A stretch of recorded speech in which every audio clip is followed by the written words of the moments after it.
Alright everyone, welcome back to another Star Wars Galaxy of Heroes video with Fat Phil. And I'm not gonna lie, it's been a pretty brutal past 2 days, just with some news around the house closings and some delays and everything. So it's just been a lot. So I'm kind of in a pretty to say I am this close to the dark side in terms of my anger is an understatement. We've kind of crossed that line. But anyway, we're going to try and get this video out for you guys. So I do want to thank my channel members real quick. I really appreciate your guys' continued support of this channel. You all are amazing. If you're interested in joining, guys, link in the description down below. Otherwise, like and subscribe, leave your comments. Let's get into the video and let's just talk a little bit about our what's going on in this game, right? Like what is happening in Galaxy of Heroes right now? We got the big update, right? And I don't want to read through, I'm going to read through it, but I want you guys to kind of have an open mind while I read through this, right? So, before I go over there, I just want to mention a few things, right? So I said, is there too much going on a while ago? And I felt pretty vindicated by that, right? Like, you've got Cal Kestis, we've got Leviathan, we've got, this looming new GL. We just got Old Man Rex, right? Like, we've gotten so many new characters, and now Jedi Knight Cal Kestis is in the game even. Like, it's kind of absurd. So anyway, let's kind of dive into the video. Let's talk about the update, what's going on. There's going to be some negativity in here, guys, because obviously if I'm in a bad mood, that means that I've got to kind of, what's the wording? Project this onto Capital Games. So, all right, we got a Zepho bonus zone here, which is cool, right? They've kind of, added this new zone. It's all fine and dandy. Requirements in here. I mean, it's cool, right? You're going to get some extra rewards in different situations. The thing is, there's these reward 1, 2, and 3 for the different areas, right? And you're going to end up with a star is kind of the best reward. But the middle two give out Kyratex. And I personally feel that Kyratex are a bit out of touch for the kind of players who are going to be going for Cal and have the resources to take Cal Kestis to Relic 7 and get to this point. I think Kyratex is a very out-of-touch reward. I think there are far better rewards that you could give out to players at that level, because somebody like Arnold, Fatal, Aesop Rock, Zareth, right? Those guys at that top tip of the spear, they don't need Kyratex. Kyratex is not something that they're ever, needing. It's always, relic materials. And I get that Zareth was always like, oh, give us bronzium wiring. But, as much of a joke as that was, he was kind of being serious that that's what he needs and that's what those players need. And I feel like not catering this reward towards that section of the player base is a huge mistake. Because now a lot of people who invested in Cal are going to be like, well, I don't know that it's worth it. Or you're going to see this and you're going to be like, man, my guild needs 30 of these and then we're just going to get some Kyratex on top. After all the, stuff, I don't know. It seems a little out of touch to me. I think a lot of other people, this sounds great. For a lot of players, they're like, man, I could use the Kyratex. But the amount that you need to invest in Cal to then get this back through territory battles is, crazy long. So just keep that in mind. Here's if you get the star, right, they added another tier. Again, it doesn't jump up as much, but it's consistent, right? The 25 crystals, a little bit increase in the Mark III currency, that is what it is, right? Again, while guilds are still away from 55, it does give them an avenue to get a little bit higher than they are now, which is fine. I completely understand that. They did put out new platoon requirements for this planet. I think it's kind of absurd. You're going to have to be giving up even more stuff, so it's going to be really interesting to see how difficult combat missions are to get there. Now, because Cal Kestis has 3 territory battle Omicrons, he will never be required for a platoon. Very similar to Jabba, where Jabba is never required, neither is Cal Kestis. That's awesome. All right, fleet management, it's finally here. Again, this is awesome, right? I don't need to go into this. We all knew what this was coming. Just took them all the other ways to monetize stuff before they released this. So this is great news. Territory battle update, this is awesome, right? This is so good. The tools here, look at this. Being able to see undeployed galactic power as a guild officer, this is my biggest complaint in territory battles. It's just a lack of management skills, and the fact that this is in here now, amazing. Thank you so much, CG. Hats off to you. This, hat off, right? This is awesome. This is what players have needed for a very long time. So huge, huge thank you to them. Visualization of turn order, another thing that they got right. Again, just showing you the order that the characters and or ships are going to be going in. I think that's great. So a couple of really good things that they did in this update, right? But on to the negative. So simming treasure nodes in Conquest. Now, this only applies if you were doing stuff for like Datacrons, which the vast majority of my subscriber base hates Datacrons, seeing as anytime I post about Datacrons in YouTube, it never gets views. So, message taken. But there's a good part here. It doesn't use stamina. Uses energy, as it should, right? But doesn't use stamina, which is nice, but then it says it won't complete feats. So I wish it would use stamina, but it would count towards feats. That'd be so much better. Because you think for a lot of these, like the wording I want to use here, right, is that for a lot of those feats, it's like win with, 40 Night Sister battles. Well, if I 3-star that node with Night Sisters, why would I not be able to, just sim it with those Night Sisters? So I don't know. I don't like that at all. I think that they really could have given players a bone there, that as long as you complete it with a certain team, you can sim it with that team and use stamina. I think that would have been fine. So anyway, a little bit of negativity there. And now they say, oh, in other news, right? Cal Kestis kit reveal. I'm not going to go into his kit. Arnold did the whole big thing on his kit reveal. So I want to hop over to the game a little bit. And what we want to talk about in this game, right, is that Cal Kestis is here. And it's kind of was just dropped on us. Like all of a sudden, Cal's coming tomorrow kind of thing. Here's my take, right? This is the way I'm going to look at this.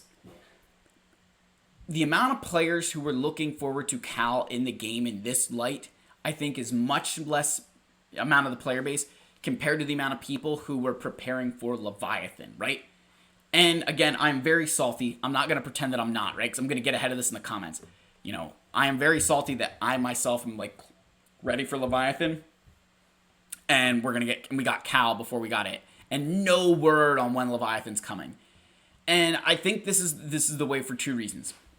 I think number one, I think a lot more players are in a panic situation for Cal and not so much of that panic situation for Leviathan, right? That I think a lot more people they could get to panic because of the Cal thing than Leviathan. They definitely released him for territory battles so that way people can get him, gear him up, and get him ready for that Zepho bonus node. So I understand that. But the fact that there's still no word on Leviathan is really ridiculous. At least give us an idea of when it's supposed to come into the game, because the not knowing is killing a lot of players. And honestly, it's the longer you delay this, right? People aren't going to panic as much because they're going to get there naturally. So I don't know. I'm a little bit salty about that one. I'm also salty about Grand Inquisitor. I mean, like, when is this dude coming back? Like, it's been over a year. So stick to what you've done in the past. That it's a year. And it's been over a year, and we still do not have Grand Inquisitor. Not even a rumor of when he's coming back. And that's another thing that I think it's just like this constant, like, I don't even think they, like, know that they're necessarily, like, lacking in the communication of this, right? Like, they're like, oh, they're just thinking it's a year. Like, just tell us when he's coming back. I don't care if it's, oh, we're going to, he'll be here in August. Just tell us when it's going to happen, right? I think that's where my frustration is coming from, is, like, you just aren't giving us the information we need to even do anything in this game, that you're just like waiting around for all these different things. And, at the drop of a moment's notice, oh, here's Grand Inquisitor, like, panic, gotcha. Like, I don't know.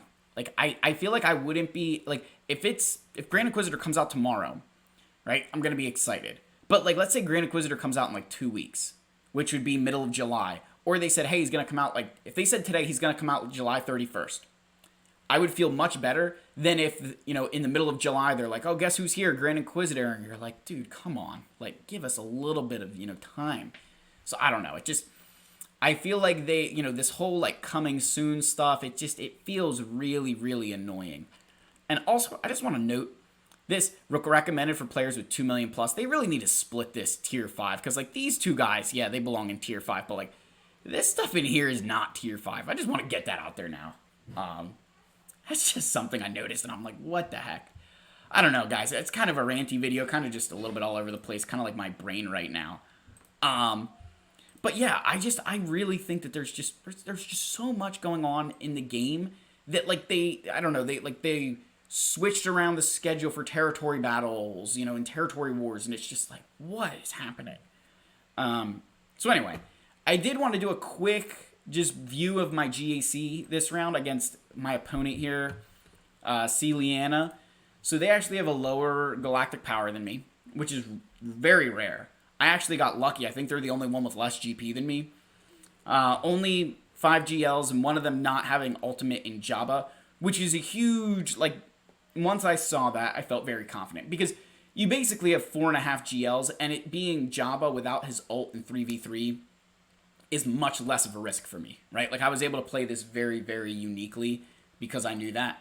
So, you know, this will not be my defense next round because I'll probably face somebody with ridiculous galactic power than me. But, what I placed here, right?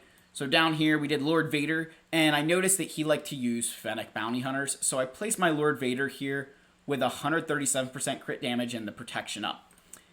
And then by putting Thrawn and by putting Maul in here, you stop him being able to use Boba, right? Because if you put, like, Royal Guard and Thrawn in here, they can use Boba and be comfortable that they're going to survive, right? That they can just wait around. So by putting Maul in there, you have to put Beskar Mando, which means then you're basically hoping to get through a Lord Vader, and they were not. Because with the amount of critical damage here, 137, Fennec can't survive multiple hits like that. So it kind of, you know, once Lord Vader ramps up, it just doesn't matter. And then they failed against Starkiller. So they failed twice on this team. Failed up here. I mean, that was, you know, that was the big win for me. And again, by having extra Galactic Legends, I was able to place some things that I probably wouldn't place against a larger GP opponent. And so that gave me a really, really good opportunity to kind of walk away with a solid win here. So on his defense, I only dropped one battle. I tried to underman this team, and I just underestimated Queel and IG-11 there. So ended up getting that battle done. But otherwise, you know, very, very cleanly through ships and the rest of the characters. Nothing was really, I'd say, a huge challenge or risk. So yeah, it felt pretty, you know, it's a nice comfortable win. It's been, you know, it's kind of one of these things where I feel like, you know, I'm getting closer and closer to this, like, Kyber 3 being a real what's the word, like, it's gonna be a real, like, reality here. Like, this guy 10 million, look, you know, these are like, this is now like a regular opponent for me, and that's kind of scary, right?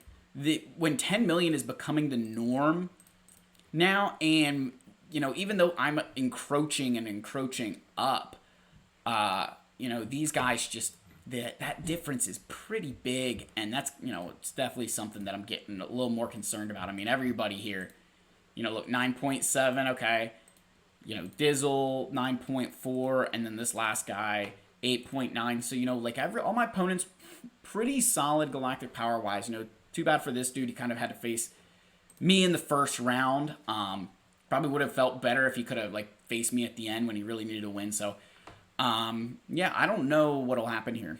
It's definitely one of those things where I've got to be careful if I want to stay Kyber 2, because these, you know, I'm not getting opponents like this guy anymore to save me when I fall down. I don't know, guys. That's kind of the end of the video here. Just some quick updates, some things, you know, going on. I do really appreciate your guys' continued support. I can't thank you enough. Like and subscribe. Let me know your thoughts down below, and I'll see you in the next video. Cheers.